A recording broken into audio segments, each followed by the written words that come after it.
first part of this particular exam, I'm sitting down in the chair, she's sitting down in the chair. I've gotten my subjective information, and now I'm going to ask, with your permission, I'd like to start the physical exam. Can you tell me your name? I'm Godfrey. Can you tell me what city and state we're in? Blacksburg, Virginia. Can you tell me what's today's date? March 20th. Close enough. Okay, so without even getting out of the chair, I've already done the mental status. So that part's already done. Next thing I'm going to do is I order my physical exams based first on what's the patient doing. So there's a whole bunch of stuff that I need them standing up for, I need them to sit down for, I need them to lie down for. So that's how I'm going to structure it very generally. Then from there, figure out based on where I am in relation to the patient. So the next thing I'm going to have you do is, can you please stand up? Word of warning, a lot of people, you right? Oh, the arm. A lot of people will actually put the drape on before the physical exam starts. They'll do it like at the very beginning as they're shaking hands and whatnot. If you do that in this exam, as soon as they stand up, they're dropping the drape and they will not catch it. So make your own decision if you want to move the drape to the table or not. I personally am just going to wait until they ever sit down again. So I've got her standing up, feet together, hands on your side. Close your eyes. What's this test called? What's it testing? Guys, can you guys speak up? I'm really hard of hearing, so I can't hear anything that you guys are saying. The Romberg test. Okay. Function. So normally you have to do it like 30 seconds or 60 seconds or something like that. Don't do that, wait 5-10 seconds. And when they don't fall over, you're fine. Just make sure you're also doing this when their eyes are closed. Alright? So once their eyes are open, close your arms out in front of you like holding two bowls of soup. Close your eyes again. And you may relax. So we've done Romberg, we've done pronator drift. Now, this, we're going to say that you're going to be my corner. Okay.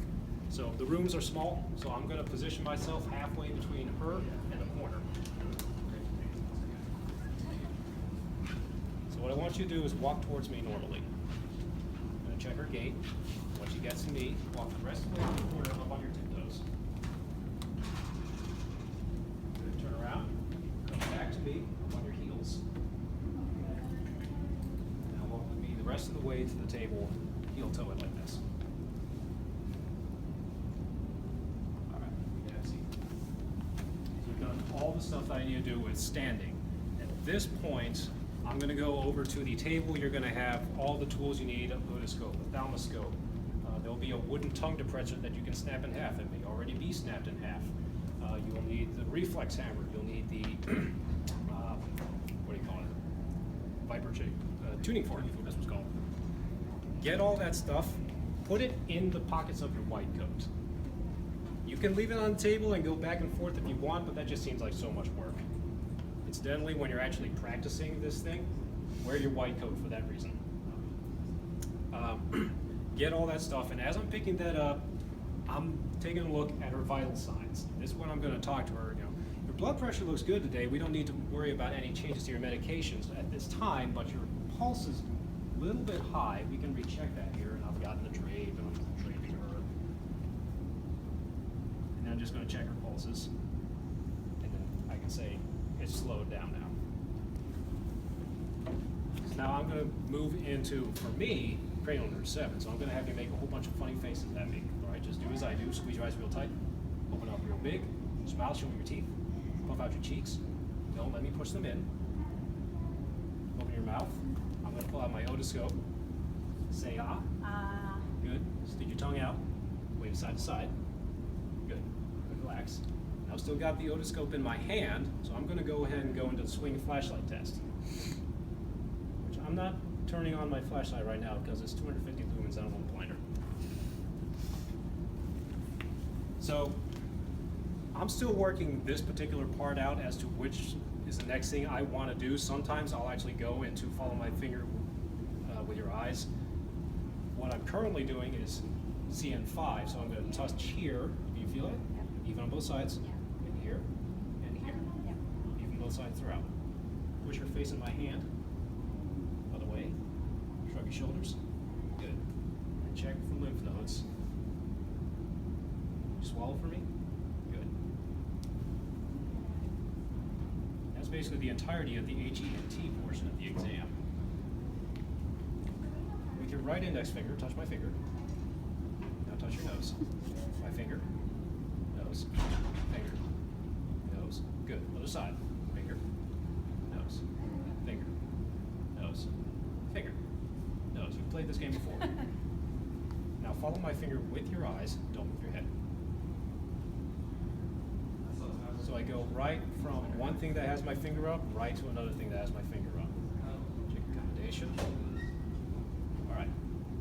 Wait, are you gonna do the visual field? Is that like where you hold it? You can. Okay. I personally don't.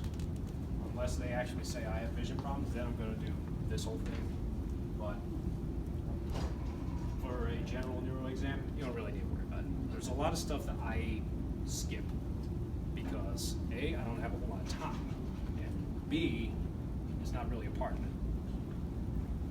All right, so from here, if I ever remember to do it, this is what I would do. Tell me when you can hear my fingers touching each other. Take a moment.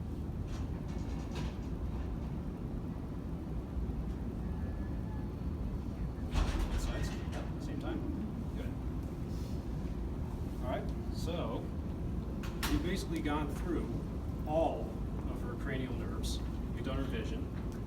So now we're going to move to a couple of cerebellar tests. Hands out like this. Flip it back side to side, switch you can. Good. Heel, right heel, down and up your shin like this. Other side as well. Good. That's all I need to worry about from her head up. So now I'm going to go into my strength testing. So make fists like this. Pull me towards you. Good. Push away. Get your ski poles out. Don't let me push them in. Don't let me push them out. Grab my fingers. Squeeze, squeeze, squeeze. Move them up toward the ceiling, down toward the floor. Good. Fingers out like this. Don't let me squeeze them together. Good. Make circles with your fingers. Don't let me break the ring. Good. And from here, I'm going to go directly into sensation of the upper arms. So if you would touch here, it's the same. And here, here, here, and here. Good. Now I'm done with our upper extremities, so I can go into lower extremities. So push up with your knees, both sides. Good. Relax. Go down with your heels. All right, relax. Push down like a gas pedal. Other way.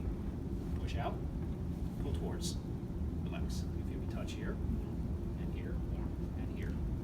Out. We've done motor, most of the sensation. The only things we have left are some of the funkier sensations, vibration, temperature, and whatnot. I'll show you how I do that. And reflexes. So, if this is my tuning fork, smack it, you're going to feel vibration in your toe. Do you feel it? Yes. Smack it again. Other toe. Do you feel it there? Same on both sides. You always want to make sure it's the same on both sides. While I'm down here, put your arms out.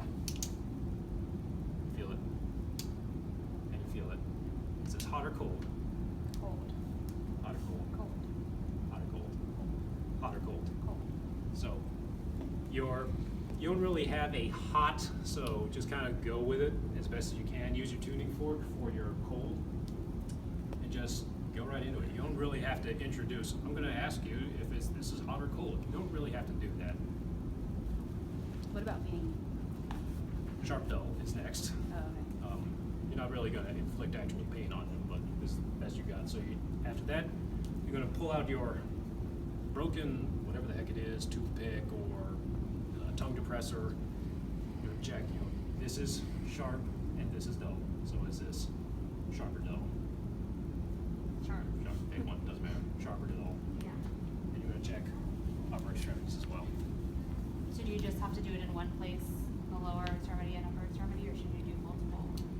If you feel like you have the time, do at least 2 per extremity, one in the distal half, one in the proximal half.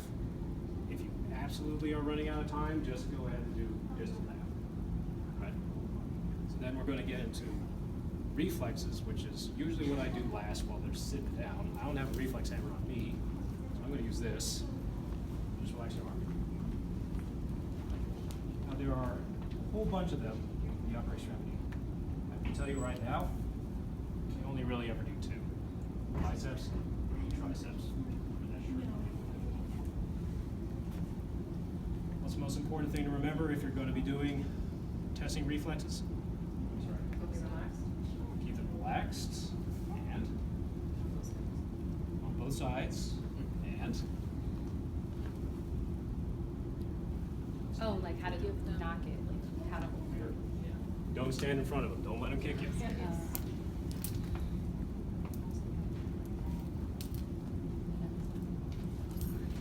There's another guy in our class who prefers to just kind of knife hand.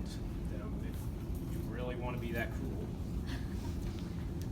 And now I'm done with them sitting down like this. So next and last thing I'm going to have them do is I'm going to have them lie down. Now, if they're complaining of dizziness, I'm going to do Dick's Hall Pike as they're lying down. So if she's complaining of dizziness, I'm going to turn to the left, I'm going to turn your head like this, and I'll lie back. Once again, Dick's Hall Pike, you gotta wait about a minute, I think, before you'll actually start feeling it. In a real patient, you don't have to wait that long. Just wait like count of 5 and then say, do you feel symptoms? They'll say yes or no, but then reset them. If you have a lot of time and you're feeling really high speed, you can do a quick cervical screening, but that is not really necessary for you for this SP. From here, take her out. I'm going to check their muscle tone, just keep your arms relaxed.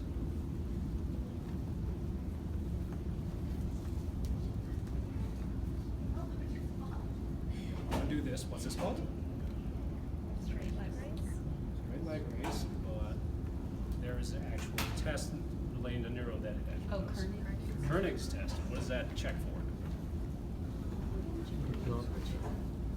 Rigidity, which is signed up. Meningitis. Meningitis, exactly. Now I can check for primitive reflexes by checking Babinski if I really wanted to. I've never seen a real reason to be that cruel. So as far as I'm concerned, go ahead and sit up. As far as I'm concerned, we're done.